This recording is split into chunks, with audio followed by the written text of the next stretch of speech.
Hello, welcome, beautiful people, to this week's episode of the Montpelier Happy Hour here on WVEW 107.7 LP Brattleboro, your community radio station. I'm your host, Olga Peters, and this is the show where we talk about how everything in Montpelier shakes out for the rest of us. I want to welcome to this week's episode our regular contributor, the lovely Representative Emily Kornheiser, who has probably actually gotten sleep in the past couple days, which must be so exciting. Hi, Olga. It's very good to see you. I feel like a game show host when you describe me as lovely.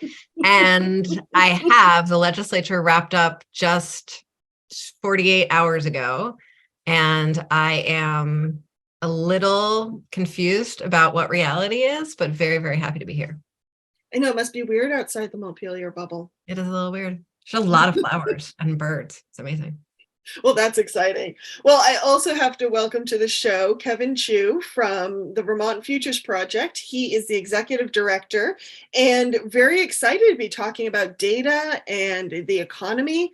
Very happy to have you here today, Kevin. Thank you, Olga. I really appreciate being on the show, and I'm looking forward to our conversation today. Yes, just for the sake of listeners, when I invited Kevin or asked Kevin if he'd be interested on coming on the show, I said, we get really geeky. And I think that might have been the selling point for you. If I see the word geek or nerd, I'm in. Well, Kevin, tell us a little bit. A lot of people don't know what the Vermont Futures Project does. So I'd love to hear a little bit more about your work. Sure. So the Vermont Futures Project is a nonpartisan nonprofit organization focused on economic research and education. That's the short snippet. That was a really good elevator pitch. I'm impressed. I want more words. What do you actually do? What does it look like? Sure. So we are focused on answering a mission question, which is how can we use data to support the evolution of Vermont's economy towards a thriving future full of opportunity for all? So the way we pursue this mission question right now, the big project is to develop an economic action plan for the state of Vermont. We have a climate action plan, there's a Vermont technology plan, there's an outdoor recreation plan, there's a plan for almost everything except the economy. So we feel that this gap that we've identified, the lack of an economic plan, is how we want to try to answer our mission question right now. I think Emily and we've talked about the lack of some planning in Vermont, especially around the economy. Mm-hmm. So for you, how long have you been with the Vermont Futures Project? I've been with the Futures Project for about a year and a half now, but it feels like I've been with the project for much longer. It's been such a great fit. I grew up in Vermont, and I look forward to growing old here too. And I feel like the life experiences that I've had leading up to joining the Futures Project certainly inform how I think about the work. I am the son of immigrants. My parents came to Vermont, of all places, back in 1986. I have an aunt who had married an American, and they had a home in Shelburne at the time. That's how we ended up here. Wow. My parents, neither of them spoke English, neither of them had a college degree, and they landed here in Vermont sort of in pursuit of the American dream, seeking economic opportunity, that opportunity for mobility, economic mobility, social mobility. And I try to honor that brave decision that they made to just leave behind everything they knew to come here. So through the work of the Futures Project, I mentioned that part of the mission question is a thriving future full of opportunity for all. So I think about my parents when I try to answer that question, not opportunity for some or most, but truly for all.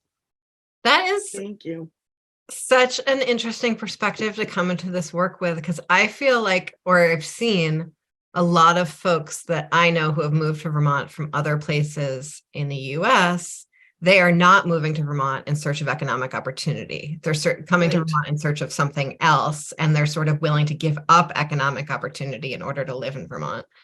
And when I made the decision to stay here, I've felt multiple times as if I was willing to give up economic opportunity in order to have community opportunity or social opportunity or clean air opportunity or even like political freedom opportunity. But so the idea of economic opportunity here as like a specific goal that someone might seek out, I think is really interesting, especially in the context of how many new Americans we have been moving here lately. That's right. And to add a little bit more depth to the story, so I grew up in Burlington during a really special time when there was an influx of immigrants and refugees from really all over the world. I went to Burlington High School, pre-Macy's. It's important to distinguish the era. And I think back to the experiences that I had outside of the classroom and the amazing perspectives of people coming from all over the world. And economic opportunity was certainly part of that story of why people landed here in Vermont. And I think about my soccer team senior year at Burlington High School. We had an 18-person roster, 9 different countries represented. Just not your typical Vermont story, but such an amazing community to be in. And oftentimes teammates that I had, if they had conflicts with practices because they were working to help their family pay rent, and because they sort of had this dream that they were pursuing and they were willing to put in the extra hours, put in the extra work to make that dream come true. Mm-hmm. Well, we've certainly talked on this show about the kind of old trope in Vermont, moonlight in Vermont or starve. What do you call a Vermonter with fewer than 3 jobs? Lazy.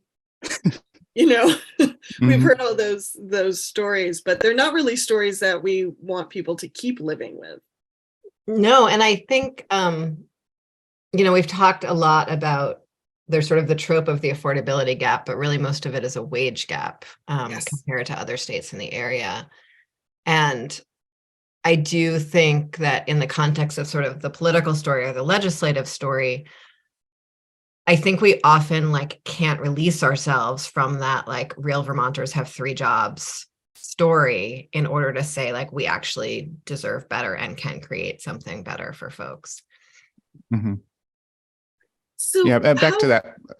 I want to come back to, Emily, what you had been saying about the idea that sometimes people will come to Vermont through domestic migration and choose Vermont while willing to give up something economically.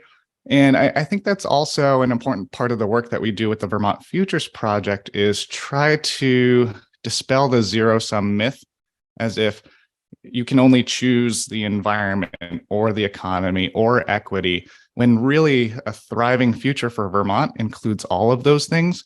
And to understand where people are coming from and sort of where they're trying to get to, they may be coming from a different perspective, whether it's an economically driven perspective, an environmentally driven perspective, an equity driven perspective. But there is common ground that we can find here. And I feel like data, what we do with the Futures Project, is a really good way to bring people from different perspectives together for productive discourse.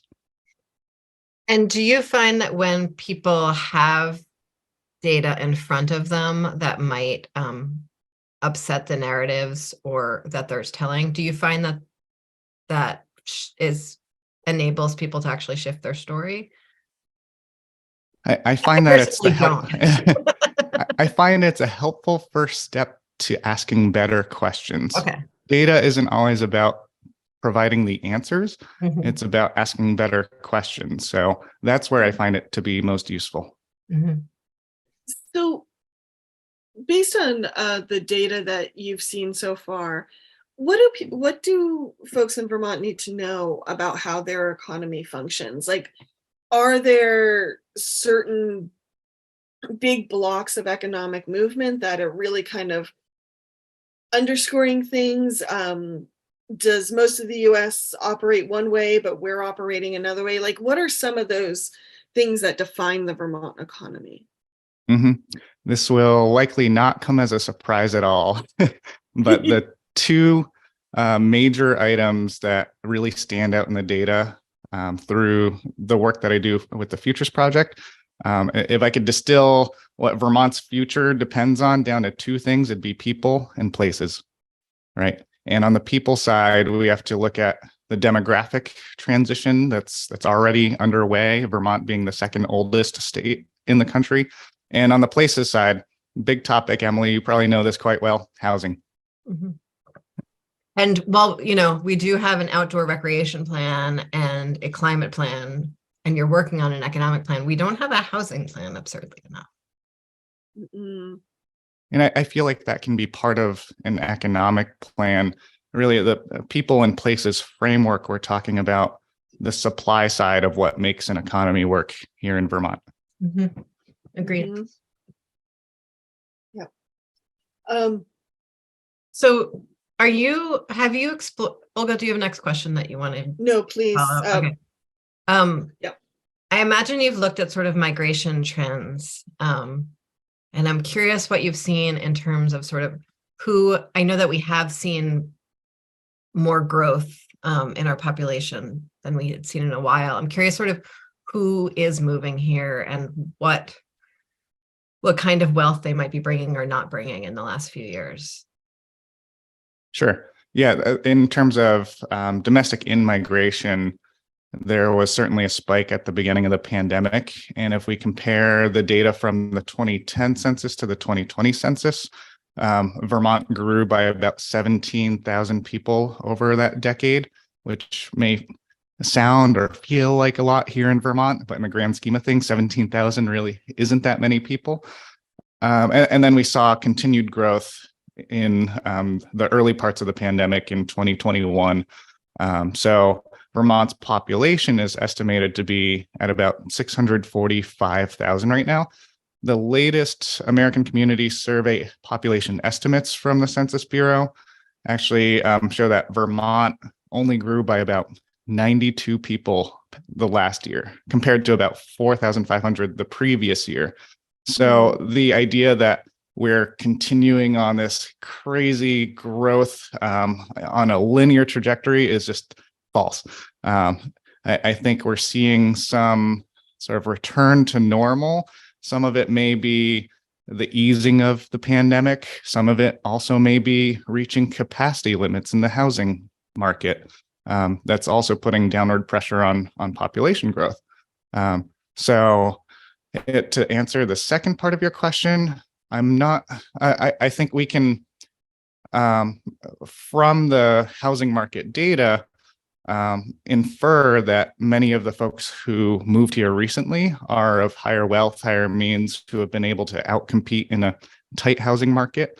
I don't have firm data to say sort of like Jack down the road has X number for his net worth. There's no firm data to sort of confirm that down to the individual level. But if we just look at the trends in the housing market, I think we can make that inference. And then sort of a year by year basis, like at the Futures Project, what data do you have available that's useful? So like I think about the American Community Survey, the year by year data, in my experience in Vermont has such wide margins of error that often it's not really very useful in Vermont. And so I'm curious like how you navigate that. And maybe that's like a deep geek for this early in the show, Olga, but No. our data gaps are so enormous here. And so I'm like, what is it like to like have your job be to deal with them all day? Yeah, no, it's a great question. And you point out one of the challenges of a small state with a small population, which is margin of error can be quite large. If we try to zoom into a municipality level, the data is a little bit better at the county level. And then when we look at the state level, we can assume that the numbers are much more accurate than if we try to just zoom into a single city or town. So the Futures Project serves as a data aggregator of sorts. So we bring in data from the Census Bureau, Bureau of Labor Statistics. We use some local data sets too, the Department of Labor, they're a great partner.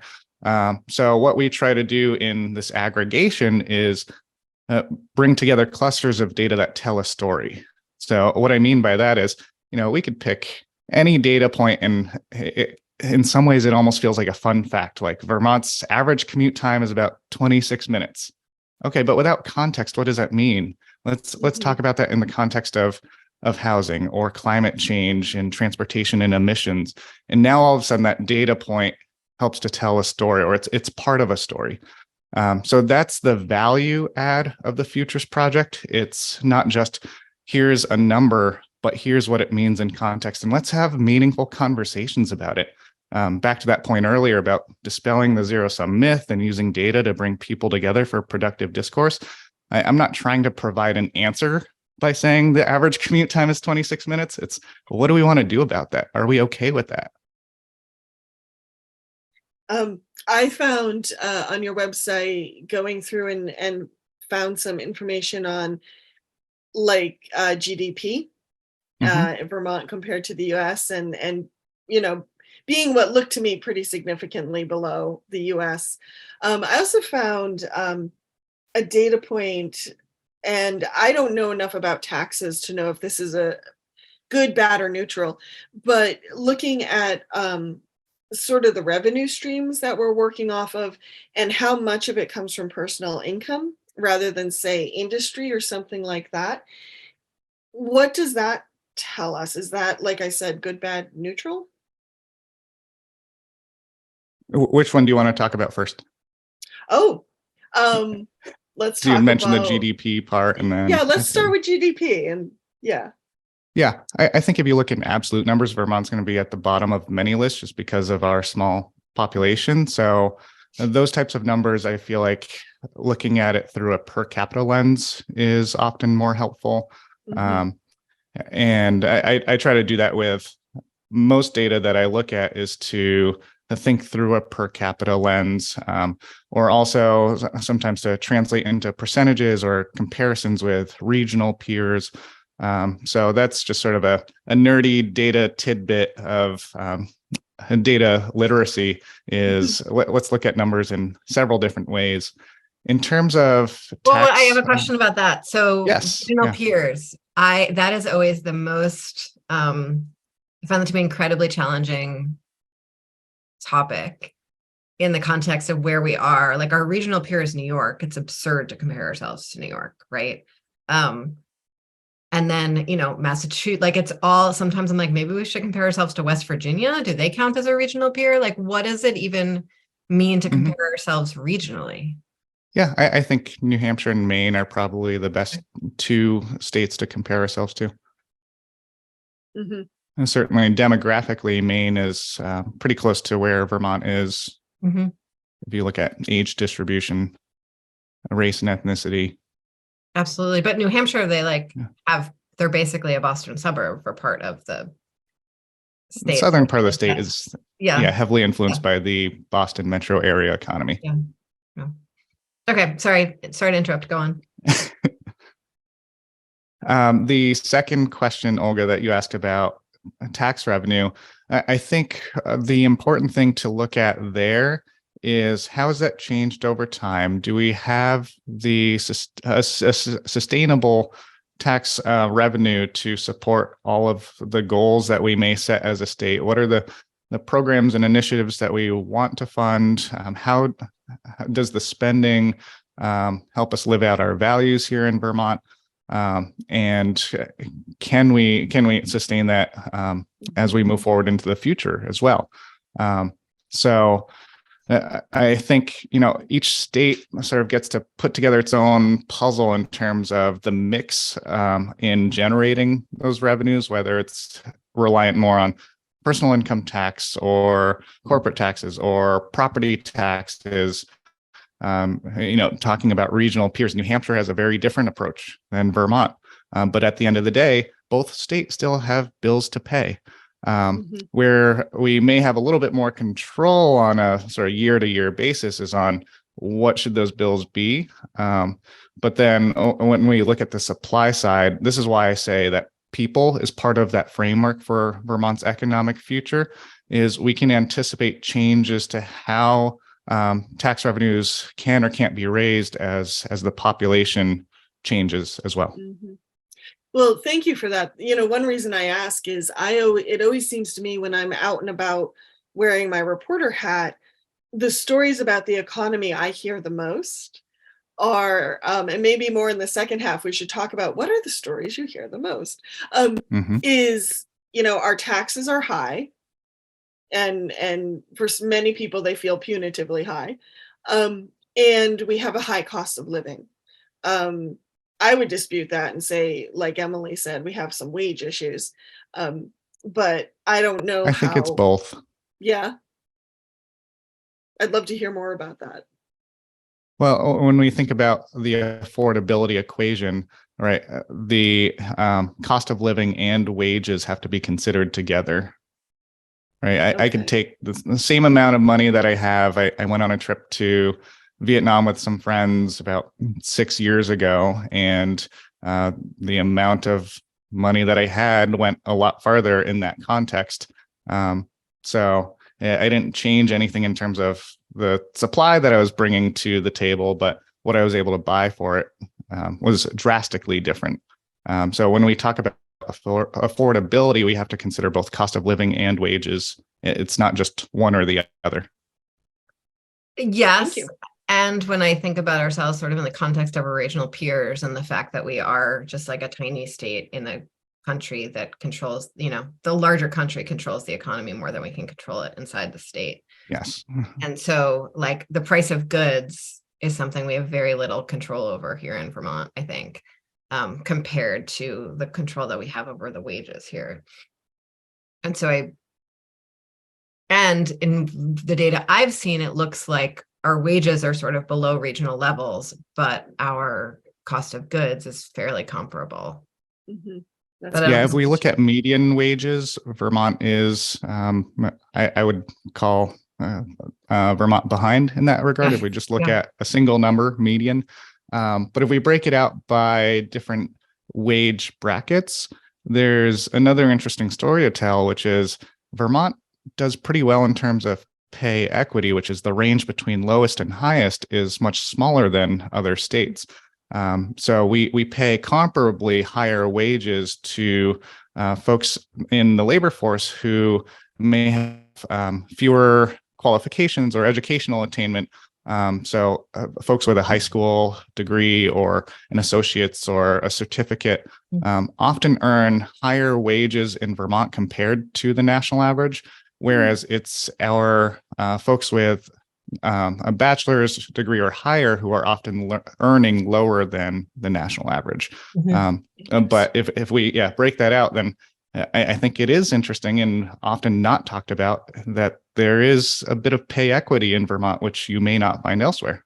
And I think that's true across our communities, which is one of the things that I think contributes to this livability paradigm that makes Vermont, which is that, our communities are economically diverse from community to community, which I think is incredibly unusual. Mm-hmm. We're just at the end of time for this first segment. So I just want to leave it with Kevin. Anything you just want to tie up for listeners so far before we head to break? I'm all set for now. I'm really looking forward to the second half of this conversation. Oh, good. Thank you. So the Montpelier Happy Hour on WVEW 107.7 LP Brattleboro will return right after we hear from some underwriters. Thank you. Welcome back to the second half of the Montpelier Happy Hour here on WVEW 107.7 LP Brattleboro, your community radio station. I'm your host, Olga Peters, and if you're just joining us, I'm speaking with Representative Emily Kornheiser as well as Kevin Chu, who is the Executive Director of the Vermont Futures Project. We're talking all things economy right now. Want to remind listeners that along with this broadcast on WVEW on Fridays, we rebroadcast on Wednesdays mornings. Boy, that's a mouthful. And you can also find us on BCTV and many of the PEG stations around Vermont. So thank you to BCTV for that. And Emily, what should we remind listeners of? The views and opinions expressed here on the Montpelier Happy Hour are those of the host and guests respectively, not the station nor their employers, friends, neighbors, pets. Thank you. Mhm. So, Kevin, our conversation in the first half really covered a lot of economic ground, but I think where it kind of grounded itself was in that concept of stories and narratives and how they influence economic policy, or our economic lives, even how we perceive our own economy. Um, wh- are there stories that that you feel, based on the data you see, that we need to release or that maybe aren't serving us anymore?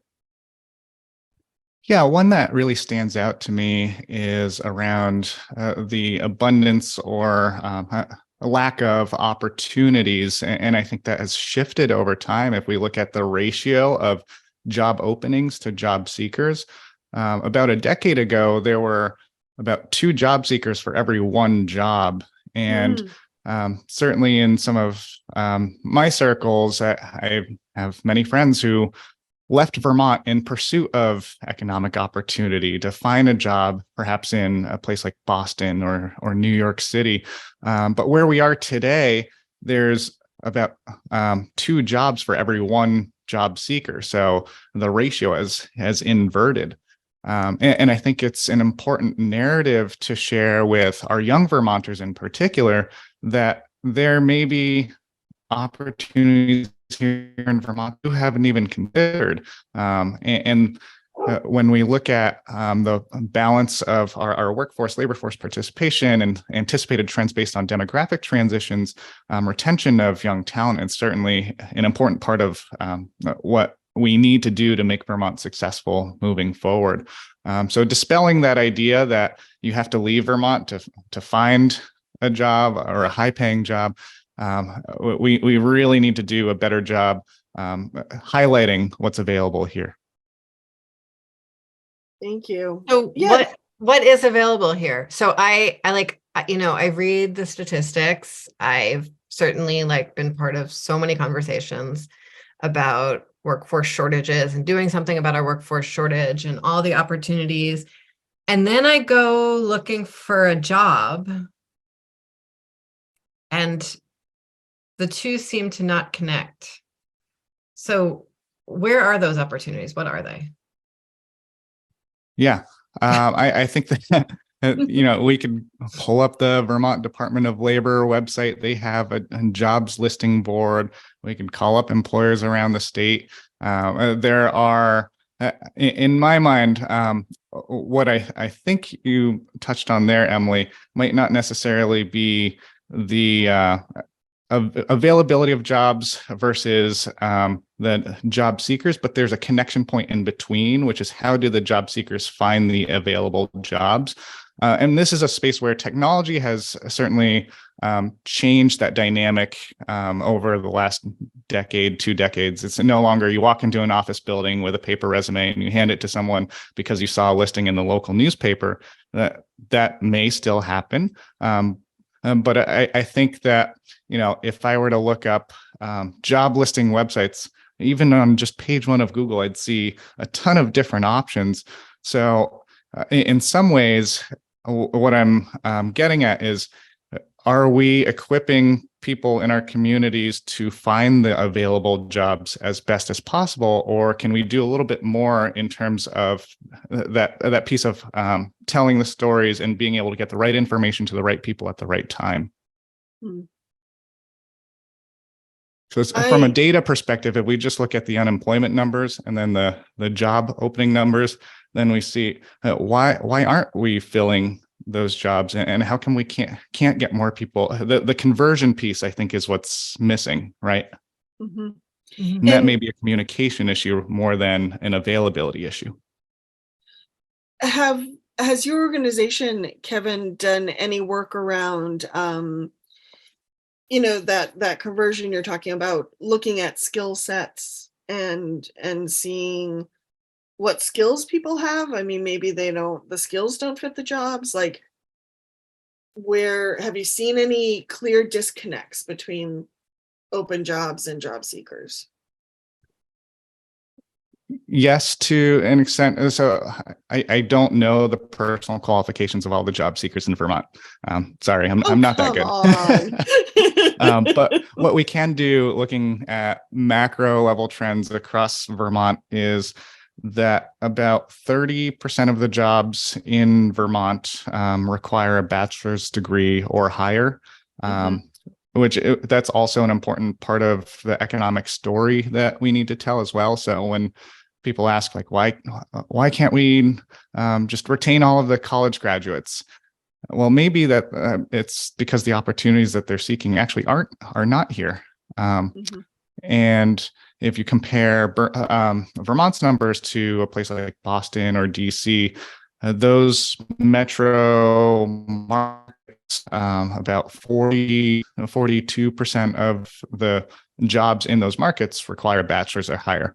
So Vermont isn't, I don't think if you look at what's available here versus a place like Boston or DC, that's not our reality. But then that other 70%, how do we meet the needs of the employers that are hiring in that other 70%? And how do we make sure that the people in our communities that have the qualifications and have the interest in those opportunities can find them? Thank you. How about you, Emily? Workforce, of course, is something, housing and workforce is something that I think the legislature has been looking at. What is this bringing up for you? That there's still like these sort of disconnects in the ether of the conversation. We're never quite sure which problem I think we're trying to solve. So there's sort of the rural job versus the Chittenden County job, which becomes a big issue in the context of, say, Windham County.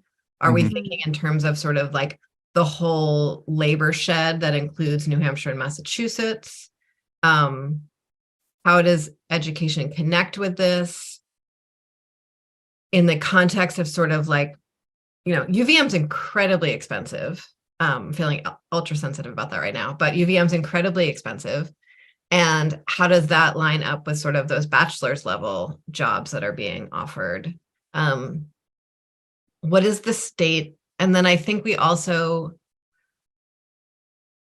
aren't ever clear on what our leverage points are in state government. So we do have the power to set wages in certain ways, right? Like we can set minimum wage, fairly straightforward.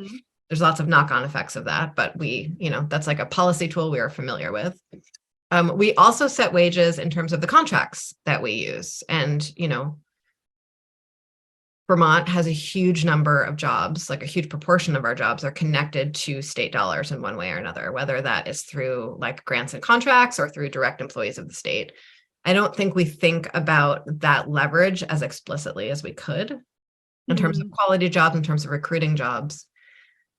And then I think one piece of the whole puzzle that could use some digging is whose responsibility is it to educate the workforce, and how much education does that workforce need? So our employers, again, mostly small businesses with no HR departments, are those businesses able to hire folks who might have the soft skills but not the hard skills? Are they willing to hire people with the hard skills but not the soft skills? If so, whose responsibility is it to do something about that? And I think we're sort of like constantly talking around that question, but not quite diving into that question as deeply as we could. So we add these sort of training programs upon training programs and all of these funny places that don't necessarily coordinate with each other very well. And there's class implications to each of those places, each of those types of training that might not line up with the employers that we're connecting with. So I'd like to build off of that actually by taking a step back, because I feel like the conversation so far over the last few minutes is focused on efficiency and conversion. And can we make sure that the people that need to get connected to opportunities actually do and have the right qualifications, et cetera, et cetera. There's also the supply part of the conversation as well, back to that people framework and the idea that maybe Vermont needs more people. prior to the pandemic, there was not a single month over the last 20 years in which Vermont had more than 20,000 open jobs. Hmm. For the past about 16 months, we've been above 20,000 open jobs. So a very different labor market reality now versus the previous 20 years. And if we take a look at sort of the homegrown supply, who are the kids in our K-12 system, we've seen a drop by about 20,000. So 20 years ago, the K-12 enrollment was about 100,000 students, and today it's about 80,000, right? Mm-hmm. The graduating class in 12th grade this year in Vermont is only about 5,300 12th graders. So even if we kept 100% of our 12th graders in the state and they went directly into the Vermont workforce, we'd still have workforce shortages. So it's an unbalanced equation where we can come up with the best training programs in the world, but if we fundamentally have a supply issue, we're still not going to be able to balance this equation. So it's a yes and conversation. We want to be as efficient as possible with who we have, and at the end of the day, we're talking about people here, right? When I say workforce, it's people, and making sure that there are pathways so that people can get involved in work that is meaningful and sustains who they are and who they want to be. But at the same time, we also have to take that step back and look at the big picture equation and understand that we may not have enough people.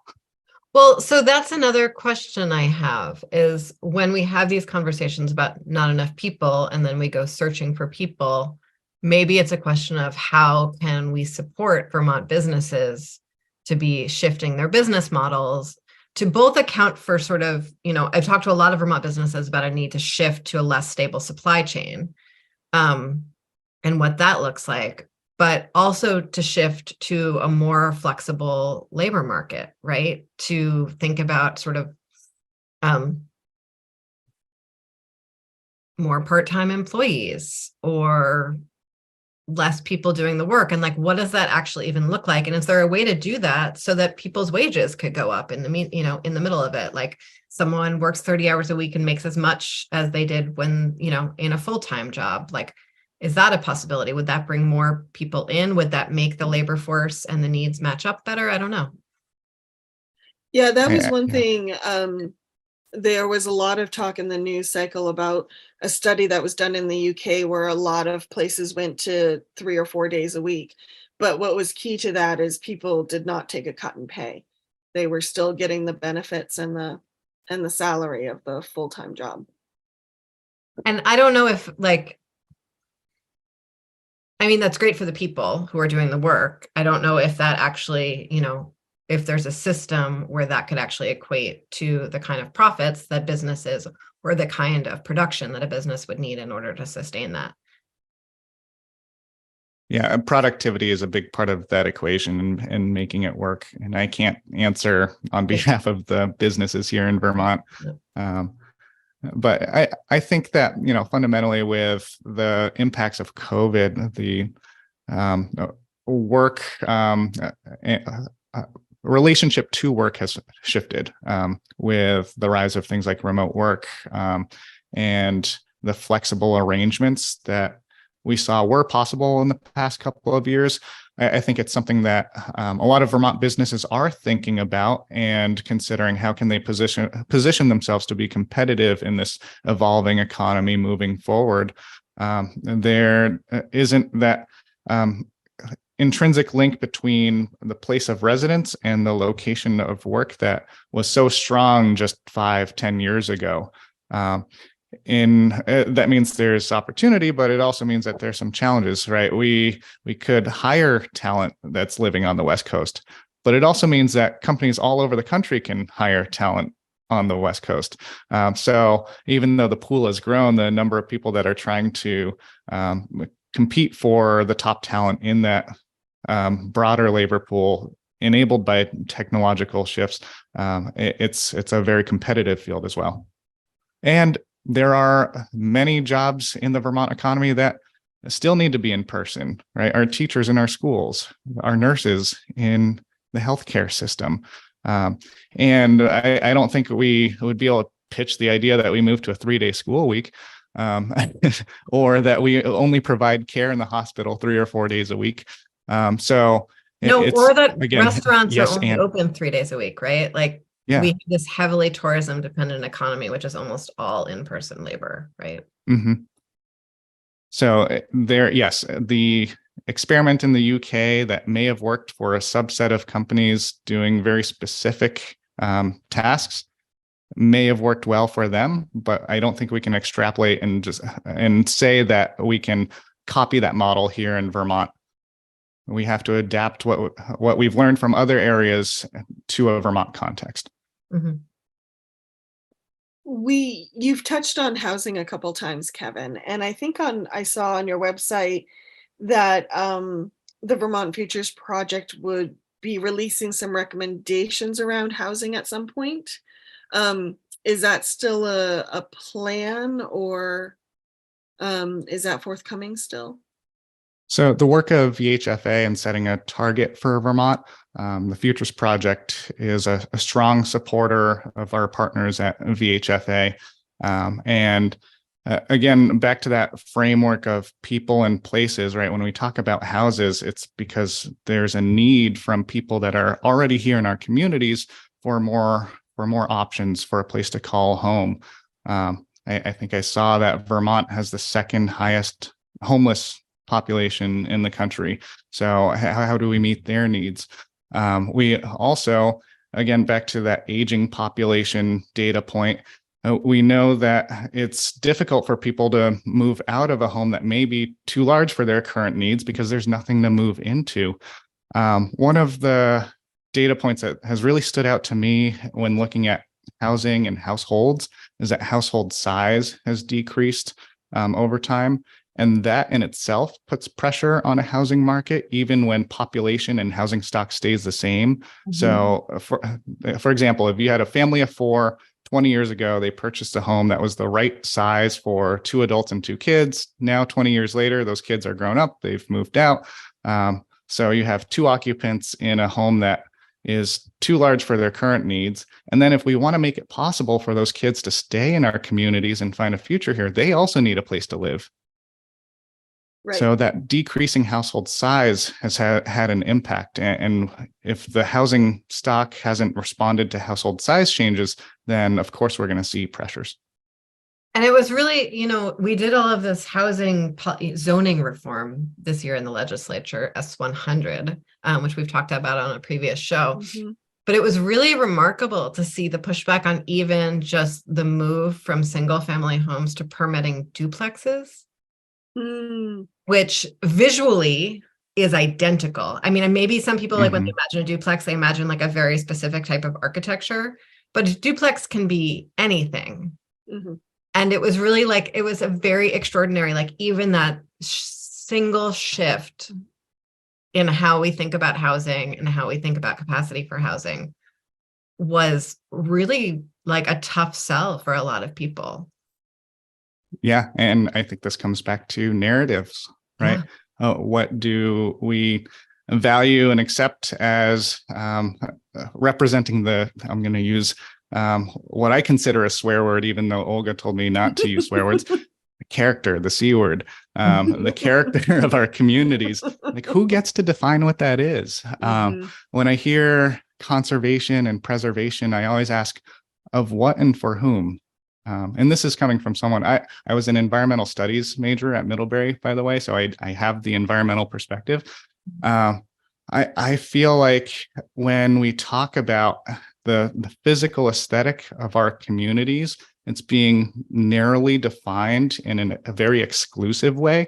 I want to rewind all the way back to a term that came up earlier in this conversation, which is New American, right? And I'm always wondering, coming from an immigrant family, when do we stop becoming, do we stop being new and just become Americans, right?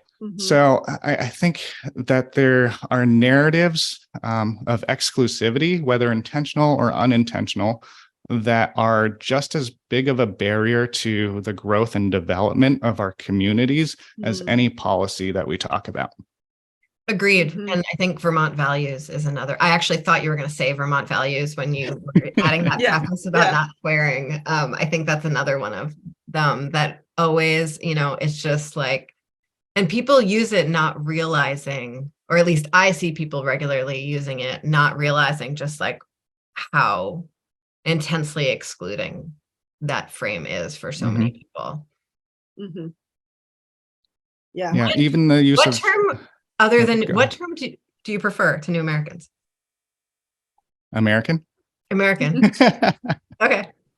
Vermonter. I am very intentional about showing up to spaces and calling myself a Vermonter. Yes, I I do know there that are too. very, Yes.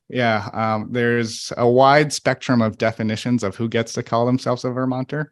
Um, my feeling on that is anyone who wants to live here and contribute meaningfully to our communities should be able to, if they want to, call themselves a Vermonter, and hold that as one of their many identities. And I'll tell you, as a politician who was not born here and who talks with my hands a lot, it is a wild thing to show up places and call myself a Vermonter. Like Keep I can, doing it. right? I can see, I keep on doing it, but I see the visceral reaction and I'm white. Like it's just it's a wild journey that we're all on here to try to figure out who we are. You've mentioned the talking with your hands Mm-hmm. more than once, Emily. At some point, you're going to have to unpack that for me because Oh, it's just like a everybody deeply talks ethnic, with their hands. it's just like a very ethnic thing to do that I Oh, think people find really alienating here. It's just like too, that's good to know. it's just like too loud, too much. It's just like part of like the general, like non-white Puritan New England thing of being too much. Like whatever I do is too much. And I think that's true for a lot of people who weren't sort of, didn't grow up in that like tight Euro waspy thing. Mm-hmm. Thank you I for want to that. come back to the intersection of data and narratives. Good The call. Vermont Futures Project.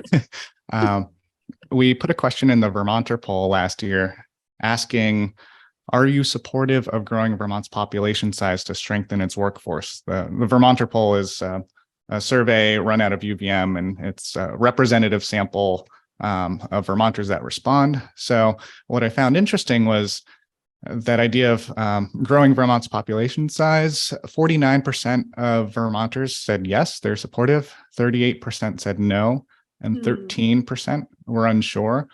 And when we unpack that by age brackets, I want to ask the two of you, do you think that younger Vermonters are more or less supportive of growing Vermont's population size? More. Yeah, that would be my gut reaction too, I think. I went in thinking the same thing, but it was the exact opposite. So, really? yeah, the youngest respondents said no at a rate of 61%, yes at 36, and they were only 3% unsure. So the young respondents were very sure in their answers.